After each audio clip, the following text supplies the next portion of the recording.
Alright guys, warm welcome back to the garage, or a welcome if this is your first time visiting the channel. I hope you enjoy the content, and if you do, please consider subscribing to the channel, and by clicking the notification bell on the little right hand side there, you can be notified of any new videos that we upload on this 1968 Triumph TR250 Restoration project. We're just picking up where we left off yesterday, and we are continuing working on the installation of the interior, and more specifically the carpet in this case. This is the rear shelf carpet, and we're just cutting some underlay to actually glue to the bottom of the shelf carpet that we have here in front of us. We are using sort of a rubberized, this is the back of the underlay, and it's sort of a rubberized material on the other side.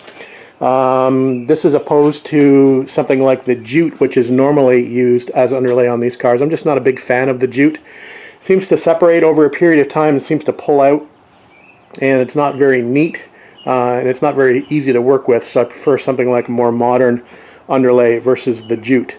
So anyway, let me get this cut out. We're going to trim it obviously a little smaller than what it needs to be to fit to the back of this actual shelf carpet piece. We don't want to actually see the underlay at the edges, so we'll trim it just a little bit narrower than this piece. So we'll go ahead and we'll do that now, and then we'll get that carpet affixed to the rear shelf where it needs to be. This rear interior carpet shelf carpet is actually glued there. It's not actually affixed with carpet snaps. So I mentioned yesterday that we're going to loosely affix it back here. I'm not going to glue it down completely, because I do need access to these bolt locations here for the body mounts in case I need to do some adjustments once the fenders go on. Alright, we've got the rear shelf carpet just glued in where it needs to be, just on the back side, so we're still able to access those mounting bolts. I've decided that I'm going to vinyl wrap my little covers for the frame pockets. I've done the passenger side already, and we just got a piece of vinyl material here. We're going to wrap this side. So a little bit of heat and a little bit of stretching, and I should be able to get that on there okay with a little bit of trimming as well. We'll come back when that's on, and you can have a look at that when that's completed. Alright, there's that frame pocket cover covered, and now we'll cut the carpet to form that around there and to butt up against that heel board. And we'll glue that eventually, but we'll just get it fitting for now, and then we'll move on to something else. Alright guys, we're just about to put the sill carpets in, and they look something like this. And they've got a little piece of vinyl here that actually folds up. Let me just reposition this. Actually folds up and over the outside of the sill. And I've got the driver's side in place over here. So it goes the length, and then this vinyl piece will actually fold up over the sill like this, and then there will be a trim piece that hides that. This finished end here actually covers this piece that the stiffener plate doesn't cover at the bottom, so just make sure you got that aligned. And generally it looks like where the carpet ends should be just about below the seam, just about there, and then the vinyl edge pulls up and over and gets taped, or sorry, gets glued to the outside. So that's what we're going to do, and we'll run that, obviously, the length up to the front kickboard. Alright, I just wanted to give you a quick shot of that first sill carpet glued in just loosely, but I wanted you to see how nicely that finishes that area back by that B-post gusset. Nice little finished edge on the carpet. It runs all the way to the front. Again, the wiring harness sort of runs underneath it, so it's hidden up to a point where it goes up the A-post. So we're just working on gluing in the passenger side. We're doing the same thing, and we'll come back when we're completed. We haven't glued the inside down, so really we just glued the flap along the door edge here, and we'll glue the rest of it down when we're ready to. Alright guys, we've just been playing around doing a little bit more trimming, and we've got the rear carpet laying a little bit better and trimmed up a little bit more around that handbrake hump, I'm going to call it. And I've affixed the snaps, and you can see there's one snap there, one snap at the back on both sides, and that's to affix this cover that holds the gator for the handbrake. So we're just going to fit that loosely. I've also located the bolts for the seatbelt receivers. So I've got the seatbelt kit from Moss out here on the table, and we're just having a quick look. And I've got all the hardware included with that. So we've tapped out those locations, and those are threading in nicely. So that's a good thing. So I've also got the carpets for below the seat tracks handy, and I've also got the seat track kit, bolt kit handy. and the seat buffer kit handy to use if we get that far. So we're making pretty good progress. I have the seat tracks inside. They were painted during a power hour probably a few years ago now, so those are painted and ready to go. So things are moving along here. I'm getting to a point where I need to clean this floor up. It's getting a little dirty in here. So I want to definitely clean that before I lay any carpet or underlay down below the seats. Okay, we're just adding some snaps to that emergency brake carpet cover. And you've already seen the buttons that I've fastened to the actual plastic cover that goes in place before the carpet goes on top. These are the other fittings. So you've got a little spiky bit and the button bit. So the spiky bit goes through the top of the carpet and the button bit goes on the bottom of the carpet. So what I've done is I fitted the carpet and I've found the actual locations of the buttons below. And what I like to do is I like to use an awl to punch a hole, or a small tool such as this. If you can see that. This is just a little punch or pick set. And what I like to do is I like to put the spiky bit right over the top and sort of center it where the actual pilot has gone through. So I know where the spiky bit is in the right location. So we'll just push that through the carpet. Watch your fingers.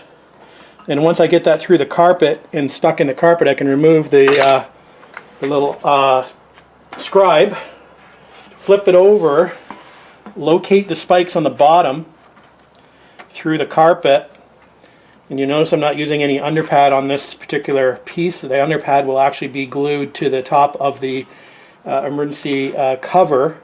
Then the actual cap or the button goes on, and you got your little hammer standing by. I don't even know if you have it in focus, but this will be hard to see anyway. So then you take your glasses off if you can't see close up, and find the little spiky bits. If you can't find them with your vision, you can certainly feel them as they poke right through your fingernail. And there's three little locating tabs basically that those spikes have to go into. So you just need to find that location. And then once you find that, take your little ball peen hammer, and you got a nice hard surface here. And then you smash your fingers, trying to smash down the little spikes to hold this little button piece in place. There it is. Now hopefully you've got it in the right spot. There's what it looks like when it's affixed. Can you see that? There you go.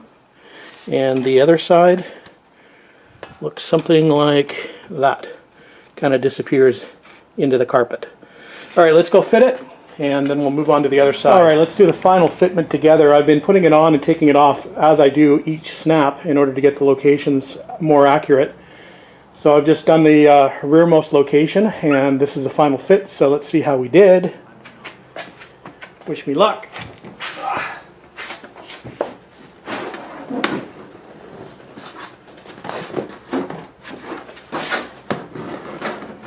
So again, there will be some underlayment on top of the tunnel. It's going to be thin though, so won't affect the snap position.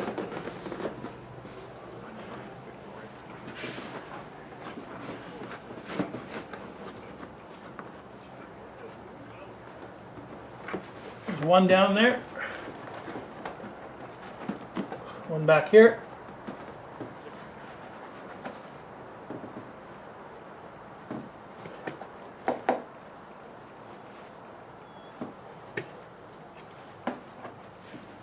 Okay, let's go around to the other side.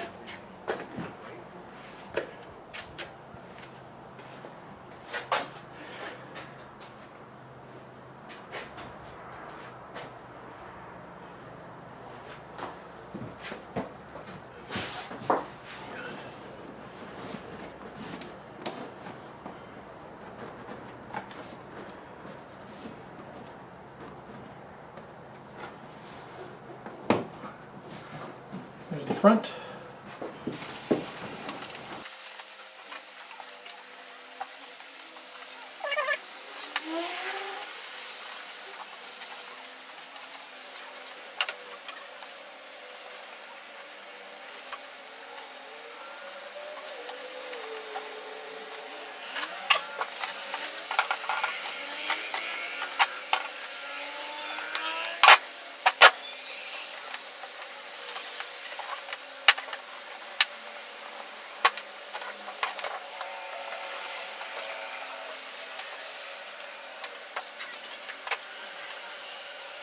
Alright, so that carpet piece is now snapped in at the 4 locations, and I think it looks pretty good. It's nice and tight, not too many wrinkles in it. I think it looks pretty centered. So it looks pretty good. And nice and tight on the driver's side. And again, the other carpets will cover the bottom edges of these. So I'm happy with that. It's easily removable if need be. So yeah, let's move on to the next thing. Alright, the next part of this project will be to install the seat tracks. And in order to do that, the carpet needs to go on the floor first, because the seat tracks sit on top of the carpet. Obviously some underlayment, then the floor carpeting, then the seat track on top of that. So what we're going to do now is we're just going to clean out the bolt hole locations for the seat tracks. We've got our tap over here on our drill. So we'll do that first, and then we'll move on to the next step.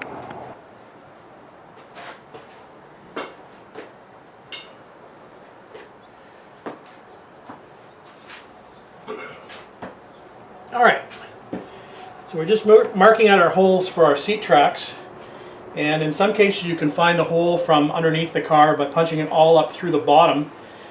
In some locations you can't because the frame is in the way, or there's something in the way structurally. Anyway, we've working on this hole back here, and then we've obviously got one more to find. So we've got our awl down here. We just put a piece of masking tape here because it's difficult to see the hole in black carpet once you remove the awl. What we're doing now is we've got a piece of round bar, hopefully you can see that in frame, a piece of round bar and some vice grips, and I've got a propane torch here just off to the side, and we're just heating that round bar. You could use a soldering iron if you wanted to. I just didn't feel like screwing up the tip of my soldering iron.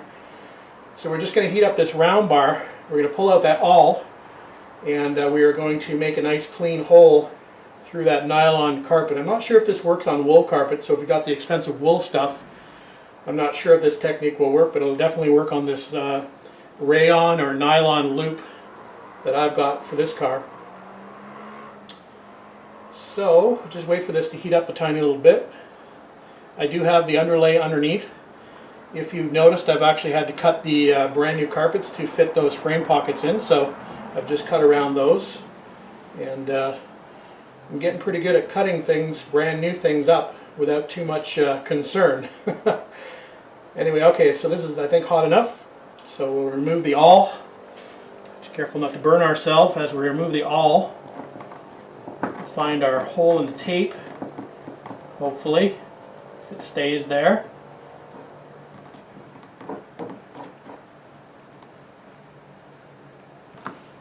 And straight through into the hole. And then just up and down we'll make a nice clean hole. If the rod is hot enough, it'll melt that nylon, and you'll have a nice hole there for the seat track to go through. After I've got that heated through, just remove it, and then I'm just using a center punch or a nail countersink to keep that in place while I find the last remaining hole. So we'll go ahead and we'll do that now, finish that off, and then we'll come back for the next step.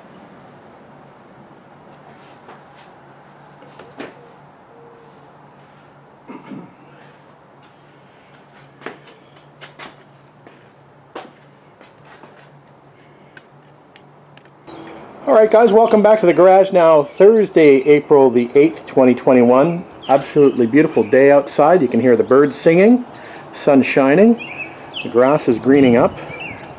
It'll be a couple weeks before we have to cut the grass. That's definitely looking better. Leaves have still yet to come out, but the magnolia is budding, so that's always a good sign.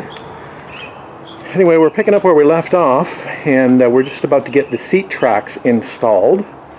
So that's what that looks like.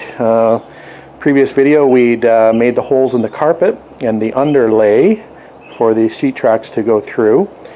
We did install our one seat belt. These are the Moss seat belts that they'd sent me from the previous video, part number 222235.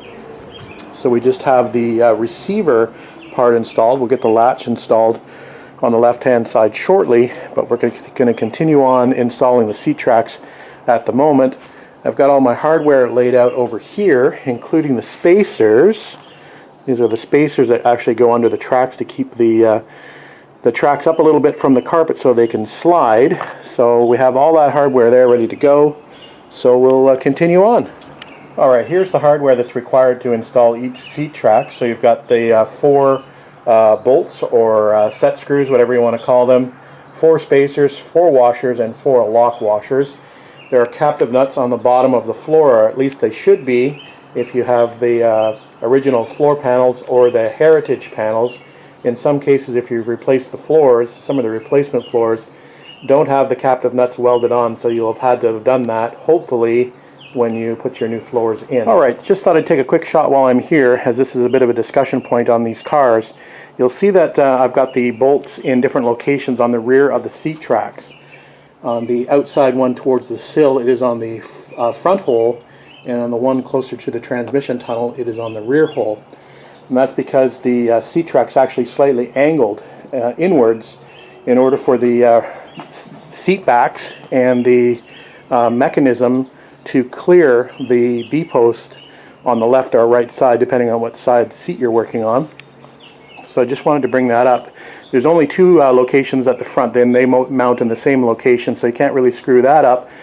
But this is how the rears actually bolt to the floors. Alright guys, we've brought out the locking plates for the rear of the seat rails, and they go in this location here at the back, and they lock the seat from moving forward or tipping forward. I've gone to the basement and also dug out the seats, or at least one seat. This is the passenger side seat, and eagle-eyed viewers might notice that the piping is a little different on this than it should be.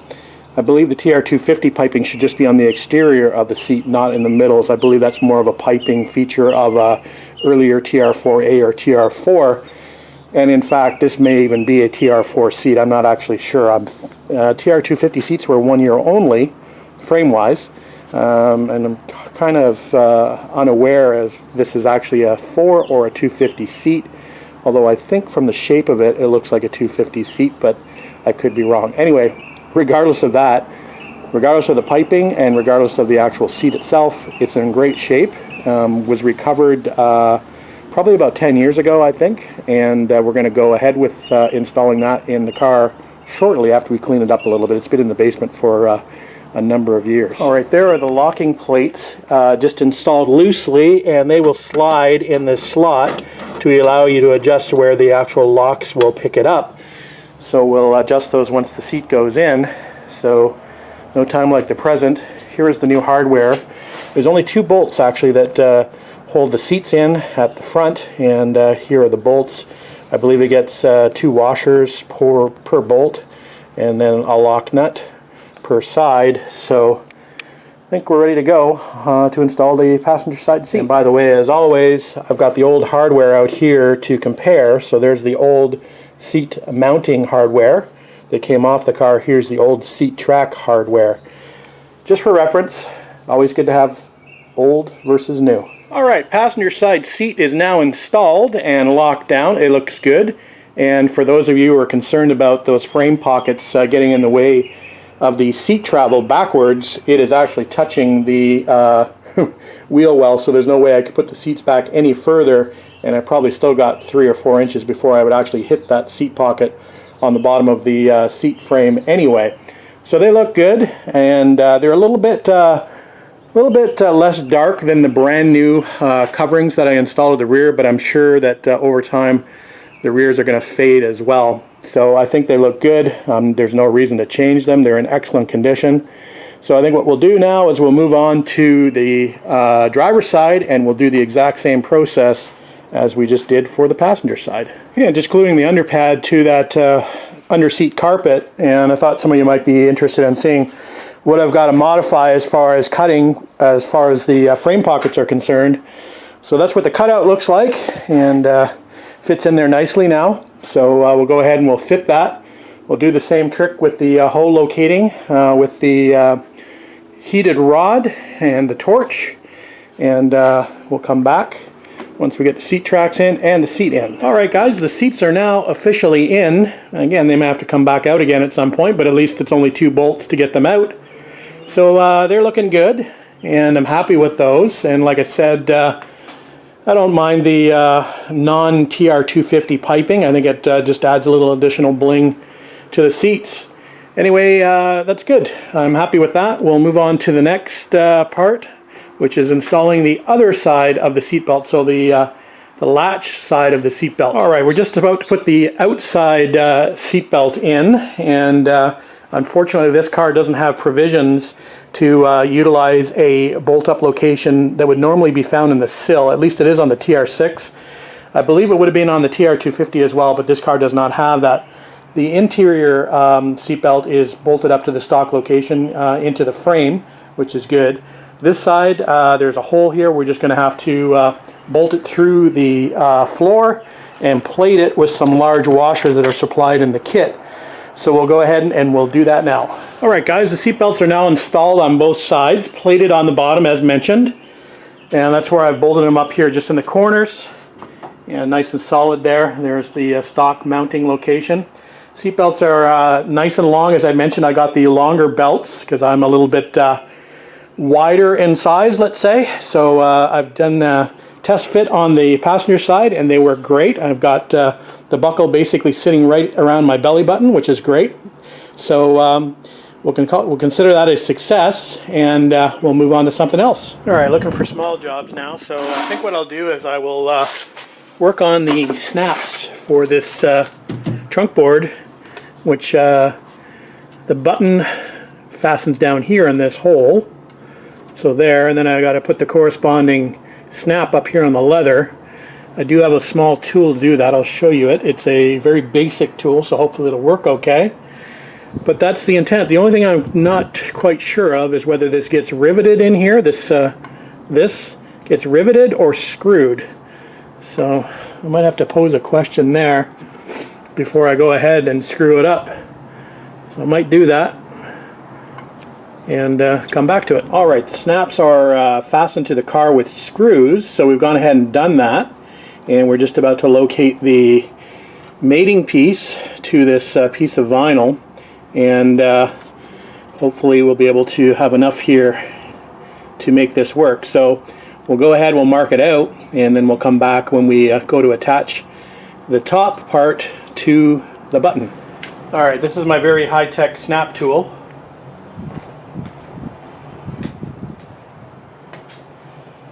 We've punched the holes already in the leather strap. So this is the tool that I have. Basically just a, see where you are here, just a round receiver plate. And then we've got a an actual punch. So the button just fits in.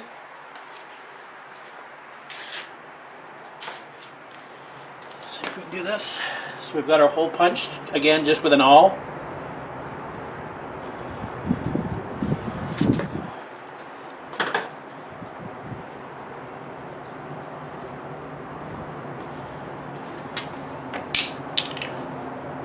And then you've got two pieces of the button.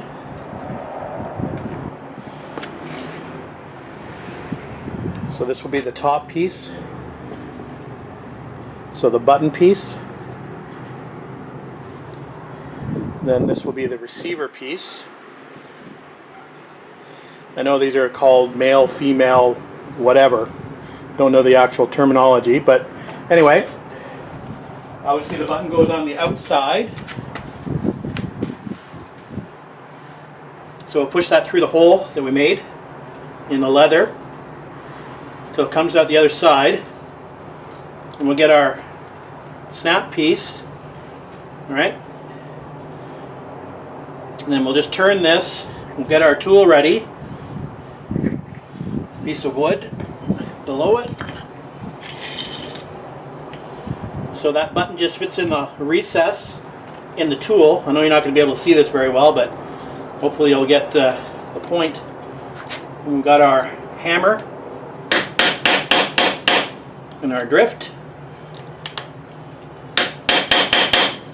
And then we just flatten that rivet, and the button is hopefully attached. And it looks to be good. nicely flattened and attached. So we'll see if it fits on the car. Alright, here we go.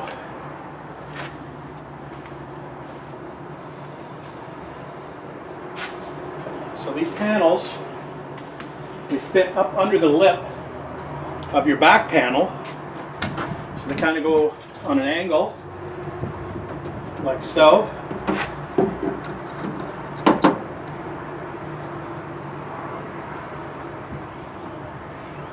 Okay. Then hopefully your snaps are in the right location.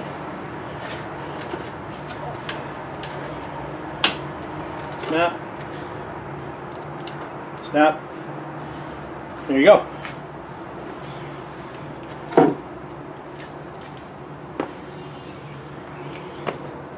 Another little job done.